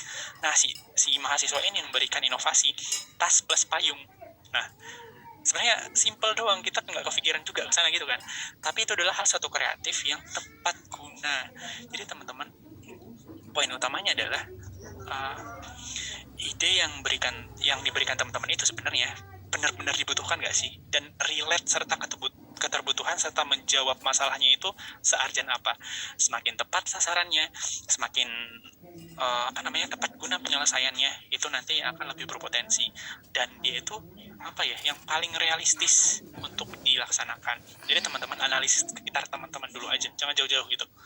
Di lingkungan teman-teman itu ada masalah apa sih gitu. Semisal produk yang teman-teman pakai, semisal di PKMK ya, produk yang teman-teman pakai itu apa yang kalian rasakan, apa yang kalian risaukan. Jadi berangkatlah dari hal-hal terdekat teman-teman. Ada juga waktu itu yang bikin makanan kucing, karena dia punya kucing. Nah, permasalahannya adalah makanan kucing yang sekarang itu membuat sistem pencernaan kucingnya itu nggak bagus. Misal dia pakai makanan kering, itu buat pipisnya kayak kurang lancar gitu kan, atau juga dan jenisnya. Nah, dari permasalahan pribadinya sendiri gitu, baru dianalisis, oh ada permasalahan, berarti aku harus ngasih solusinya seperti apa gitu. Jadi tipsnya adalah kenali masalah itu dari lingkungan sekitar teman-teman, karena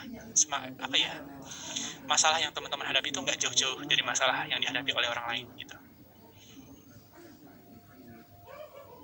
Gitu mungkin Raffi, ada feedback mungkin boleh diskusi lah ya. Oke, baik Kak Sulhan, gimana dari Mas Raffi sendiri? Apakah sudah jelas dengan jawaban dari Kak Sulhan? Atau masih ada yang perlu dipertanyakan? Kami silakan. Gimana? Baik, sudah cukup. Terima kasih. Oke, baik, terima kasih. Kemudian adakah selanjutnya yang mau open mic lagi? Kami silakan untuk bertanya. Teman-teman ada yang mau open mic lagi? Kami silakan. Kalau ada yang mau dipertanyakan lagi, Kalau enggak langsung saja ya nih saya bacakan pertanyaan-pertanyaan yang sudah masuk di kolom chat Zoom. Ini ada dari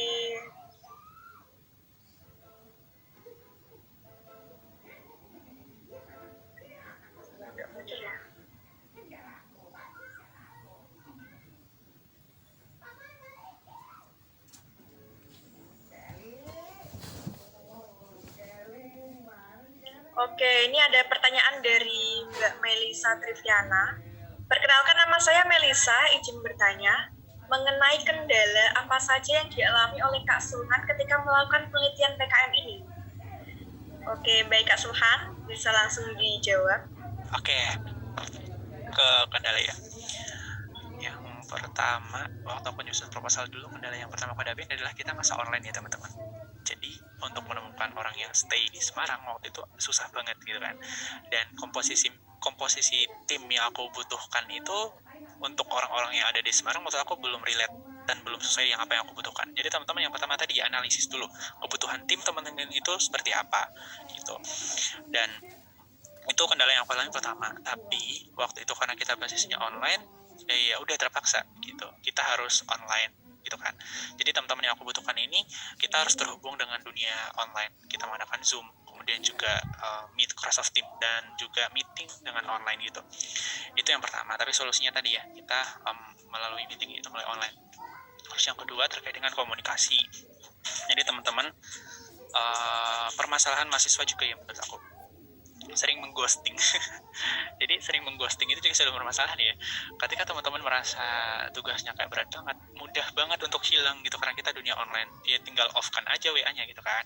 Nah, ketika teman-teman itu udah membuat tim dan menyusun proposal PKM, jadi sampaikan, komunikasikan hal sekecil apapun. Semisal nih teman-teman merasa teman-teman punya masalah besar gitu kan, jadi langsung aja disampaikan ke timnya, mohon maaf teman-teman, mungkin untuk 3 hari ke depan aku belum bisa gitu. Jadi ketika teman-teman hilang itu teman-teman yang lain tahu gitu dan bisa nge-pick up teman-teman. Terus yang berikutnya adalah terkait dengan komponen komponen susunan tim yang dibutuhkan untuk menyusun proposal teman-teman. Jadi ya reviewer itu juga akan melihat program teman-teman bisa diwujudkan apa enggak dan relate dengan bidang ilmu masing-masing. Semisal kayak aku tadi tuh bikin aromaterapi. Jadi kan aromaterapi logikanya nggak mungkin bisa dibuat anak ekonomi kan gitu. Jadi harus ada anak-anak yang di bidang ke kimia-kimiaan gitu yang mengetahui bahan-bahan dan sejenisnya. Nah, maka dari itu pas menyusun tim juga teman-teman harus relate dengan bidang keilmuannya masing-masing. Jadi si reviewer itu nggak akan lihat mbak dia tuh ahli kimia loh gitu, tapi padahalnya kuliahnya itu bukan di bidang kimia. Nah mereka tuh akan menerima alasan itu. Jadi yang akan dilihat adalah teman-teman ahli di mana dan teman-teman sedang menempuh pendidikan di bidang apa. Nah itu kan relatable-nya gitu. Jadi teman-teman ketika buat sebuah program harus juga orang-orang yang kalian butuhkan itu benar-benar ahli di bidang itu. Kemudian kendala yang aku hadapi selama penyusunan PKM itu adalah terkait dengan koordinasi kita dengan dosen pembimbing kita dan juga koordinasi kita dengan pihak kampus, karena teman-teman pas pensubmitan ya di Simbol Mawa nantinya ketika teman-teman sudah lulus pendanaan itu sangat penting peran dari dosen pembimbing. Jadi teman-teman ketika sudah submit proposal, ketika belum diverifikasi oleh dosen pembimbing teman-teman itu belum sampai ke Pilmawa, itu belum sampai ke Kemenristek Dikti sebelum diverifikasi oleh dosping teman-teman. Jadi keep komunikasi dengan dospingnya. Semisal teman-teman udah submit proposal hari ini, harus disampaikan kepada dospingnya, Bu, Pak, kami udah submit proposal, bisa diverifikasi gitu. Jadi ketika proposal teman-teman itu belum diverifikasi sampai ke jadwal terakhir, berarti itu belum disubmit ke Kemenristek Dikti dan juga Pilmawanya. Itu sih kendala yang aku hadapi selama di PKM tahun lalu gitu.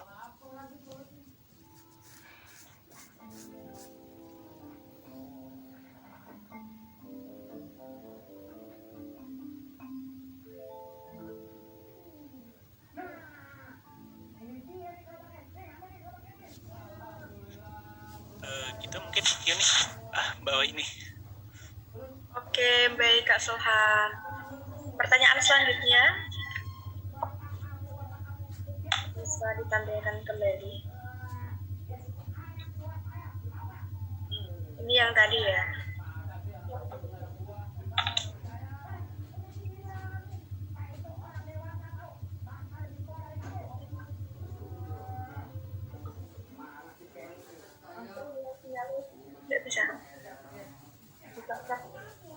Oke, ini langsung saya bacakan saja ya pertanyaan selanjutnya dari Mbak Anggun Mutiara Sari dari Prodi Manajemen semester 2. Saya tertarik di bidang PKM FGK, boleh dijelaskan lebih serta contohnya mengenai PKM FGK atau mungkin ketentuan-ketentuan lebih detailnya bisa saya dapat dari mana, Kak? Kebetulan dulu saya SMK jurusan multimedia, familiar banget dengan videografi dan editing. Terima kasih. Bisa dijelaskan lagi nih, Kak, PKM FGK itu seperti apa sih? Begitu, Kak Sulhan. Oke, jadi ya FGK itu tadi itu adalah sebuah gagasan teman-teman terkait dengan, tapi topiknya itu dibatasi ya sama Dikti sama Belmawa tahun ini, yaitu hanya menyangkut terkait dengan SGDS, kemudian isu nasional sama pendidikan. Jadi teman-teman ingin mengangkat sebuah topik pembahasan apa terkait dengan 3 topik bahasan atau subtema itu. Misal di bidang SGDS, teman-teman melihat permasalahan di bidang SGDS apa, kemudian gagasan ataupun inovasi apa teman-teman yang ingin teman-teman tawarkan. Nah, hampir sama dengan proposal-proposal lain, cuman itu teman-teman tuangkan dalam bidang video. Itu ada panduannya, sebentar aku jadi gitu. Nah, yang berikutnya, ini sebelumnya teman-teman udah dapat semua panduannya belum? Panduan PKM tahun ini Belum, Kak. oke. Aku kirim ke sini atau ke LO-nya aja ya, nanti dikasih ke teman-teman yang lain. Gimana? Ya. Kirimkan ke admin aja, Kak. Oke. Siap, nanti saya kirimkan ya ke adminnya. Nah, itu nanti bisa dibaca ya panduannya, di situ udah lengkap banget teman-teman di bidang FGK. Nanti semua bidangnya itu ada panduannya masing-masing, penyusunan proposal seperti apa, kemudian juga harus memuat apa dan seterusnya. Tapi kalau yang di tadi ya, yang di bidang FGK itu teman-teman membuat video konten kreator gitulah, bukan konten kreator, video kreatif terkait dengan usulan ataupun program yang teman-teman susun gitu. Dan tadi garis besarnya harus 3 topik itu, SDGs, isu nasional, sama pendidikan gitu. Itu bukan paling mudah sih, itu menurut aku adalah satu PKM bidang yang teman-teman itu bisa refreshing juga, kemudian juga nggak terlalu hektik menurut, karena itu tergantung dengan hobi teman-teman. Nanti pedomannya aku kirim ke admin ya. Itu siapa tadi yang bertanya? Dari Mbak Anggun, Kak. Oke, gitu ya, Anggun. Ditunggu nanti pedomannya. Oke, begitu ya. Sudah dijelaskan dari Kak Sulhan. Kemudian, satu pertanyaan lagi nih ya teman-teman ya. Ada yang mau open mic ini, saya persilahkan untuk bisa langsung bertanya kepada Kak Sulhan langsung. Ada yang mau open mic, karena ini pertanyaannya banyak banget ya di kolom chat. Ini teman-teman udah pada kepo nih soal PKM. Ini saya lanjutkan lagi satu pertanyaan lagi dari Gilang Pratama yang bertanya, Kak, saya ingin bertanya sebelum kakak membuat proposal tersebut, apakah kakak sudah pernah membuat produk tersebut? Begitu Kak Sulhan. Oke, jadi teman-teman, yang teman-teman usulkan di proposal itu adalah karya ataupun gagasan yang belum pernah teman-teman buat gitu. Itu adalah teman-teman atau program yang teman-teman usulkan adalah program yang akan kalian buat gitu kan. Teman-teman ingin buat, tapi logikanya yang ingin teman-teman buat tapi terkendala di bidang pembiayaan ataupun di bidang pemodalan dan juga realitas dana. Tapi karena ini basisnya adalah lebih ke lomba ya yang diadakan oleh Dikti dan juga Belmawa, jadi itu adalah sebuah rangkaian lomba yang gagasannya itu orisinil ya, belum pernah ada sebelumnya, baru teman-teman rancang gitu, baru teman-teman rangkai dan baru akan dilaksanakan.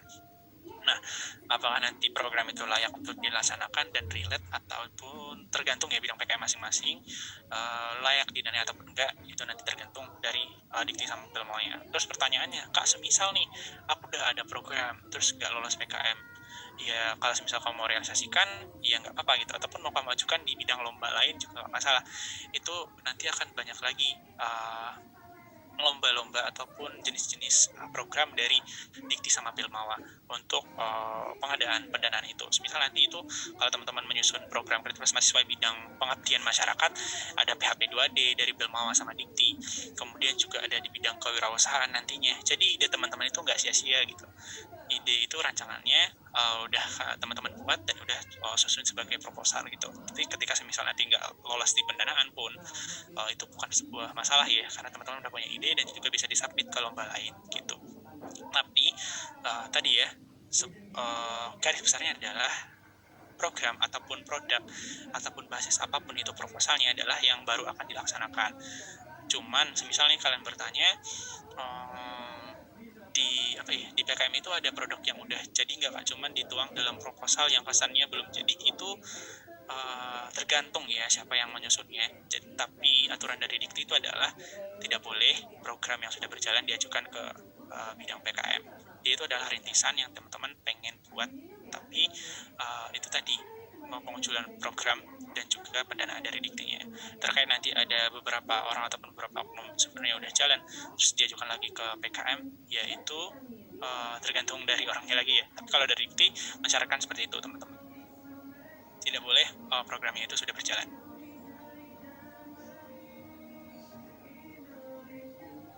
Oh iya, pertanyaan satu lagi tadi ya, aku tuh buatnya udah jalan apa belum? Nah waktu itu kita belum jalan ya teman-teman, karena emang basisnya kita awal-awalnya itu coba-coba.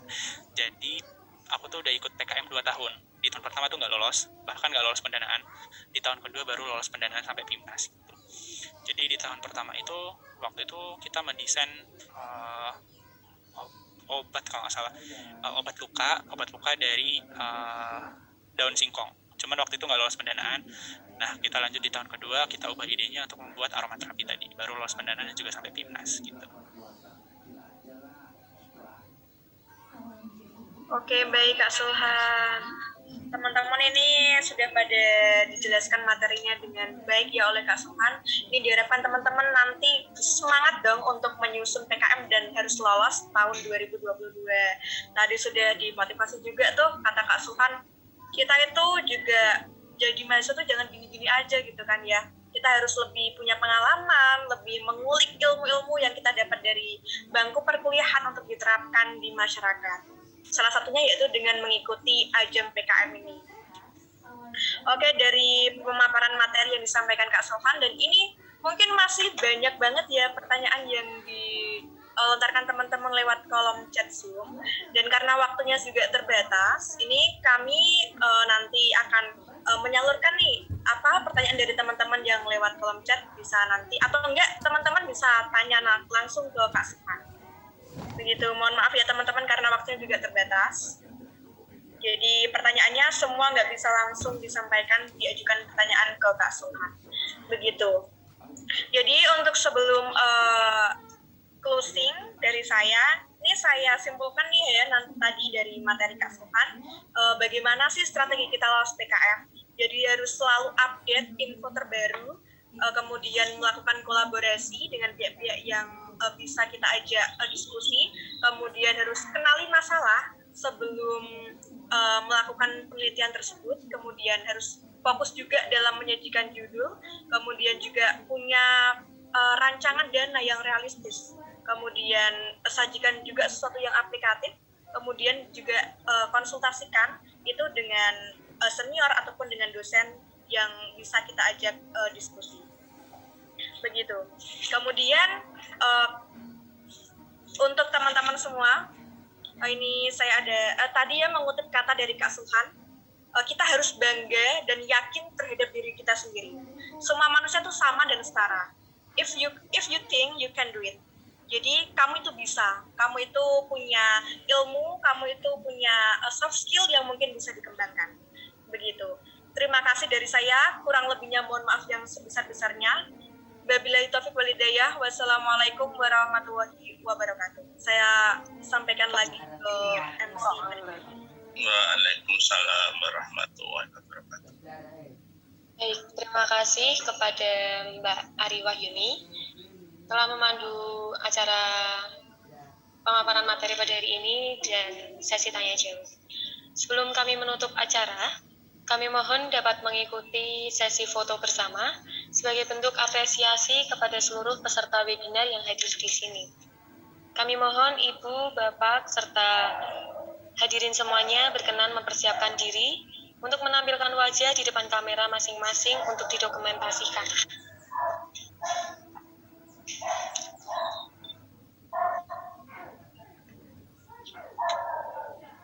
Kepada Departemen Pendidikan, mohon bantuan untuk bisa mengambil gambar atau tampilan para peserta di layar.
Kepada Bapak Ibu serta hadirin semuanya, boleh on cam terlebih dahulu untuk kami bisa mengambil dokumentasinya.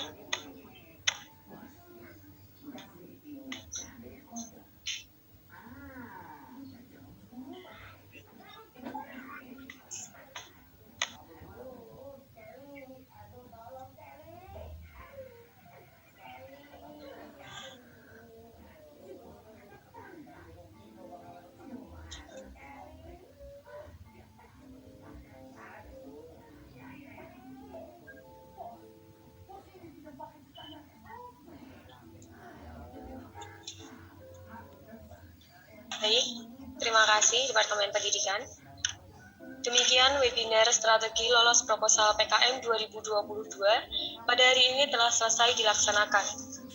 Kami selaku pembawa acara menyampaikan terima kasih kepada seluruh peserta webinar atas perhatian dan partisipasinya. Dan kepada Saudara Sulhan Effendi, kami ucapkan terima kasih atas kesediaannya untuk berbagi ilmu dan pengalamannya yang bermanfaat bagi kita semua. Kami mohon maaf atas khilaf dan kekurangan kami dalam bertutur kata maupun bersikap yang mungkin kurang berkenan sepanjang kami mengantarkan acara ini. Terima kasih, selalu jaga kesehatan, berpikir positif dan berbahagia. Izinkan kami menutup acara. Wassalamualaikum warahmatullahi wabarakatuh. Waalaikumsalam Shalom. Om warahmatullahi Swastiastu. Waalaikumsalam warahmatullahi wabarakatuh. Terima kasih Bapak Ibu dan teman semuanya. Semisal nanti masih butuh konsultasi bisa langsung menghubungi nomor yang itu aja ya. Atau semisal mau bikin grup juga nggak apa-apa. Baik Kak Sulhan, terima kasih Kak Sulhan. Iya.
Assalamualaikum warahmatullahi wabarakatuh.